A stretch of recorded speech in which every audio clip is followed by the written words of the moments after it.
Dans cette vidéo, je vais vous expliquer 20 règles de grammaire avec des exemples. Si vous maîtrisez toutes ces règles de grammaire, vous éviterez la plupart des erreurs commises en français. Allez, on commence tout de suite avec la première règle de grammaire. Règle numéro 1. Bien que. La conjonction « bien que » est toujours suivie du mode subjonctif. Exemple, bien qu'il soit malade, il est allé travailler. Je n'ai pas envie de sortir, bien qu'il fasse très beau. Sachez également que la conjonction bien que peut être suivie d'un participe présent, d'un participe composé ou simplement d'un adjectif. Exemple, bien qu'ayant un bon niveau en français, Samy préfère parler arabe. Bien que est ici suivi du participe présent, ayant. Exemple, bien qu'ayant cherché, je n'ai pas trouvé d'expression équivalente. Bien que est ici suivi du participe composé, ayant cherché. Exemple, bien que malade, il est allé travailler. Ici, bien que est suivi de l'adjectif malade. Le sujet et le verbe être ont été supprimés. Règle numéro 2. Participe passé ou infinitif. Pour distinguer le participe passé en « et » de l'infinitif en « er », vous devez remplacer le verbe du premier groupe par un verbe du troisième groupe, comme vendre ou mordre. Exemple, elle s'est fait renvoyer la semaine dernière. Ici on peut dire, elle s'est fait mordre, et non, elle s'est fait mordu. Le verbe renvoyer doit donc s'écrire à l'infinitif. Exemple, il est aimé de tout le monde. Ici on ne peut pas dire, il est mordre de tout le monde. En revanche, on peut dire, il est mordu de tout le monde. Ici, il s'agit du participe passé qui s'accorde avec le sujet, il faut écrire, et.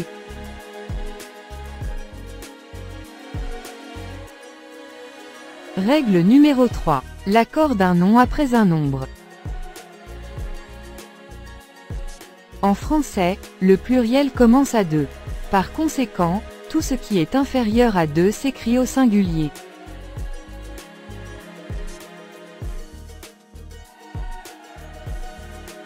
Exemple, j'ai marché 10 km. Ici on met un S à kilomètre car le nombre 10 est supérieur à 2. Exemple, Samy a gagné 1,5 million de dirhams la semaine dernière. Ici million est au singulier car 1,5 est inférieur à 2. Règle numéro 4. J'ai été, je suis allé. On utilise le verbe « aller » pour exprimer un mouvement, un déplacement. Le verbe « aller » est alors suivi d'un complément de lieu ou d'un infinitif. Exemple, je suis allé au restaurant. Ici, on exprime un déplacement avec le complément de lieu au restaurant. On utilise donc aller. Prenons un deuxième exemple. Il est allé faire des courses. Ici aussi, on exprime le mouvement. De plus, il y a l'infinitif faire. On doit donc utiliser le verbe aller. On utilise le verbe être pour exprimer une situation statique ou un état.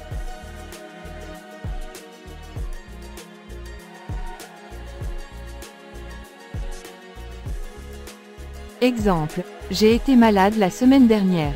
Ici, on exprime un état passager, passé. On utilise donc être. Règle numéro 5. Accord de demi. Quand il est placé devant un nom ou un adjectif, demi est invariable. Exemple, il est en retard d'une demi-heure. Demi est placé devant le nom heure. Il est donc invariable. Exemple, j'ai 2 demi-frères. Demi est placé devant le nom frère, il est invariable. En revanche, quand il est placé derrière le nom, demi, s'accorde en genre mais jamais en nombre. Il est donc toujours au singulier.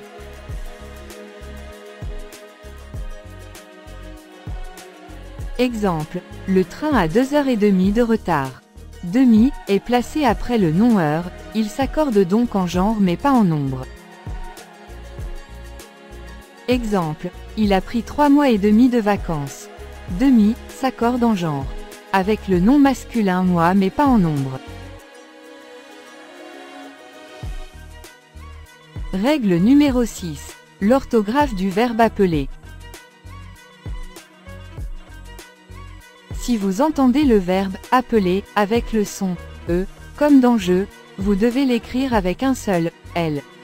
En revanche, si vous entendez le son « et », comme dans « père », vous devez l'écrire avec deux « l ». Cette astuce fonctionne également avec le verbe « s'appeler » et « rappeler ». Exemple, il s'appelle Samy. Ici, on entend le son « est » dans s'appelle. On l'écrit donc avec deux L. Exemple, nous avons appelé Samy. Ici, on entend le son E. On l'écrit donc avec un seul L. Règle numéro 7. Après que.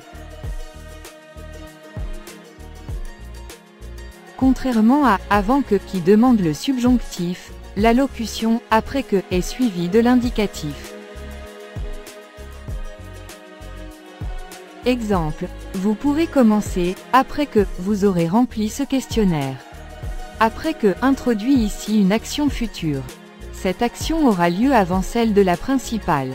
Dans cette phrase, il n'y a pas de notion d'hypothèse. Vous devez remplir le questionnaire et après commencer. Exemple, c'est arrivé après que je suis parti. Après que introduit ici une action passée. Cette action a lieu avant celle de la principale. Elle s'est donc bien réalisée. On doit alors utiliser l'indicatif. Règle numéro 8. L'accord de l'adverbe « tout ». Quand on peut remplacer « tout » par « complètement » ou « très », il s'agit d'un adverbe. Quand l'adverbe « tout » est situé devant un adjectif féminin qui commence par une voyelle ou un H muet, il est alors invariable. Exemple, cette poupée est toute abîmée. Le participe passé est ici au féminin et commence par une voyelle. L'adverbe « tout » est donc ici invariable. En revanche, quand l'adverbe « tout » est situé devant un adjectif féminin qui commence par une consonne ou un H aspiré, il s'accorde avec cet adjectif.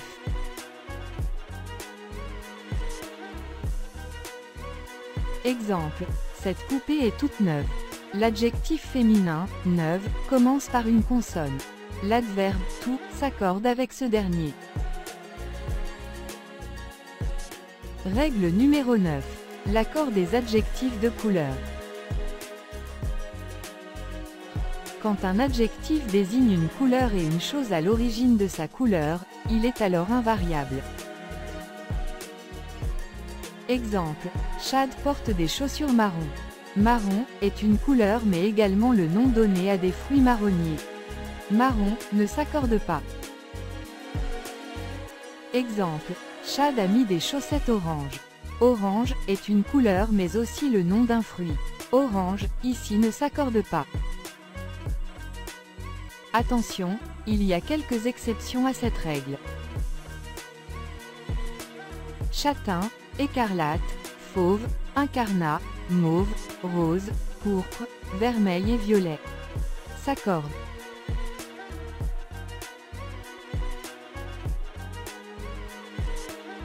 Regardez cet exemple. Elle a acheté des rideaux roses pour sa chambre. L'adjectif de couleur « rose » qui désigne aussi la fleur, s'accorde avec le nom pluriel rideau. Règle numéro 10. L'heure est l'heure. Devant un nom, l'heure est un adjectif possessif. Il s'accorde alors avec le nom qui l'accompagne. Exemple, ils ont passé leurs vacances à Tanger. Leur est ici placé devant un nom pluriel. Il s'agit d'un adjectif possessif. Il s'accorde avec le nom vacances. En revanche, quand il est placé devant un verbe, leur est un pronom complément. Il est alors invariable. Exemple, il leur a demandé de partir. Leur est situé devant le verbe demander, conjugué au passé composé. Il s'agit du pronom complément, il est donc invariable.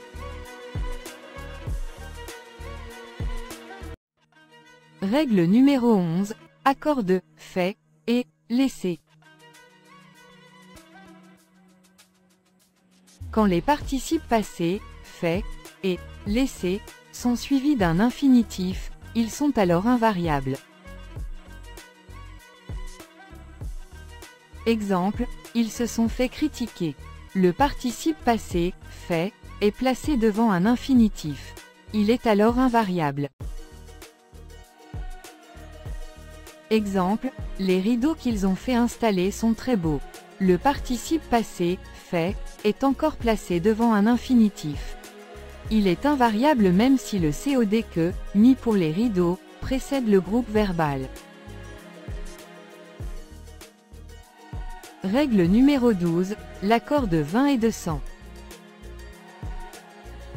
Les nombres 20 et 100 s'accordent quand ils sont multipliés et quand ils ne sont pas suivis d'un nombre. Exemple, il a dépensé 200 dirhams. 100 est multiplié par 2. Il s'accorde.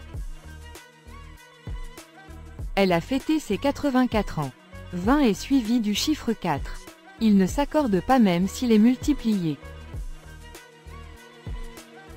Règle numéro 13, quelque et quelque. Devant un adjectif, un nom ou un adverbe, il faut écrire « quelque » en un seul mot. Exemple, Samy n'en a parlé qu'à quelques personnes. Placé devant le nom personne au pluriel, on écrit quelque en un seul mot sans oublier le S. Quand il est placé devant un verbe ou un pronom, on écrit quelque en deux mots et on l'accorde avec le sujet.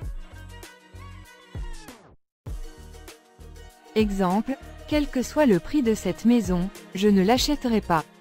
Placé devant le verbe être conjugué au subjonctif, on doit écrire quelque en deux mots et l'accorder avec le sujet singulier le prix. Règle 14, se rappeler et se souvenir.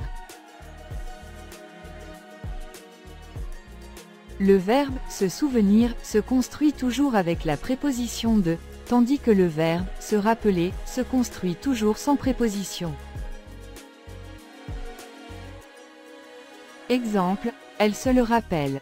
Comme le verbe « se rappeler » se construit avec un complément d'objet direct, c'est-à-dire sans préposition, on peut remplacer son complément par le pronom direct, le. Exemple, elle s'en souvient très bien. Comme le verbe « se souvenir » se construit avec de, on peut donc remplacer son complément par le pronom en. Règle numéro 15. Les adjectifs « belle », « nouvelle » et « vieille ». Quand ils sont placés devant un nom masculin, commençant par une voyelle ou un H muet, les adjectifs nouveau, beau et vieux changent d'orthographe. Nouveau devient nouvelle, beau devient belle, vieux devient vieille. Exemple, ils vont couper ce bel arbre. L'adjectif beau s'est transformé en belle devant le nom masculin arbre qui commence par une voyelle. Exemple, ce vieil homme a des difficultés à marcher. Vieux s'est transformé en vieille devant le nom masculin homme qui commence par un H muet. Règle numéro 16, les adjectifs possessifs devant un nom féminin. Devant un nom féminin commençant par une voyelle ou un H muet, les adjectifs possessifs ma, ta et sa deviennent mon, ton et son. Exemple, je suis passé devant mon ancienne école. L'adjectif féminin ancienne commence par une voyelle. Ma se transforme en mon. Exemple, Samy aime beaucoup ton idée. Le nom féminin, idée, commence par une voyelle. Ta se transforme donc en ton. Règle numéro 17. Au ou chez. On utilise la préposition au devant un nom de lieu inanimé, c'est-à-dire un nom qui ne désigne pas une personne.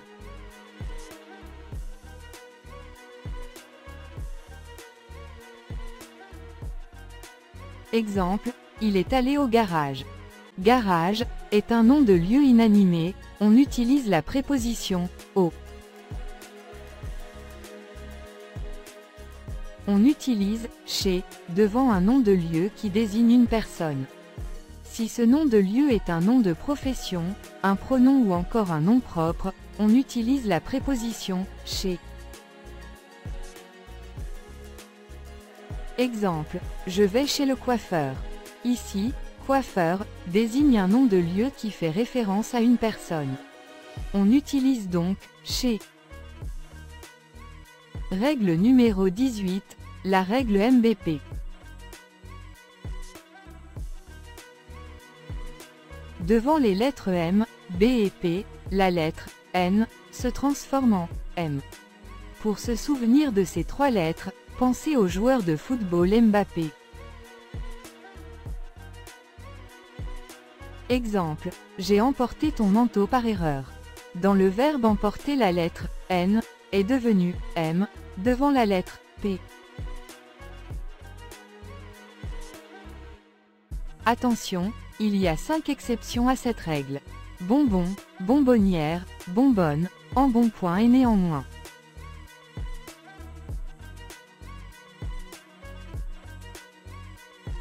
Règle numéro 19. Si plus imparfait.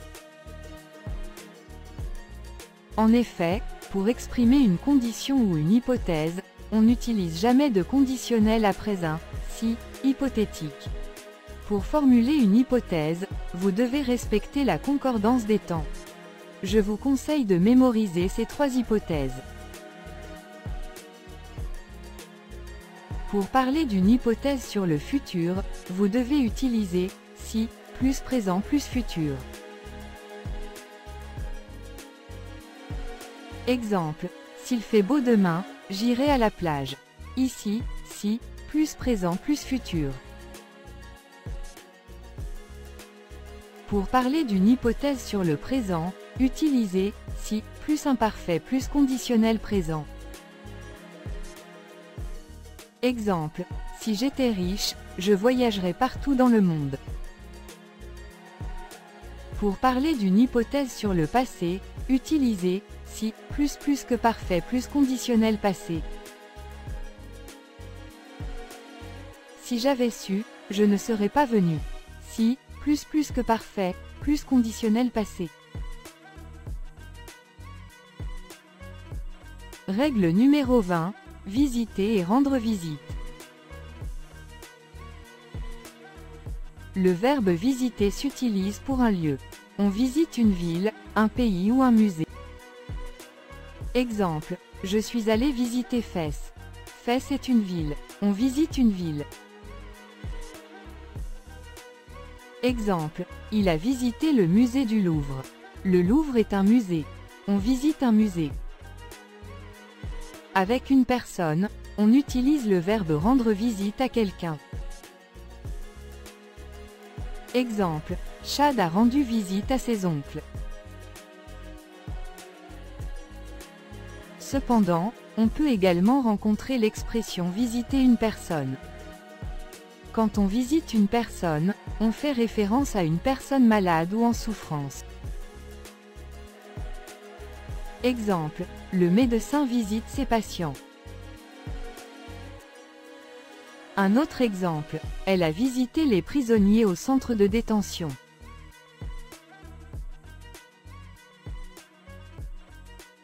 Voilà pour ces 20 règles à connaître en français. La séance d'aujourd'hui est terminée. Merci pour votre attention et à la prochaine vidéo.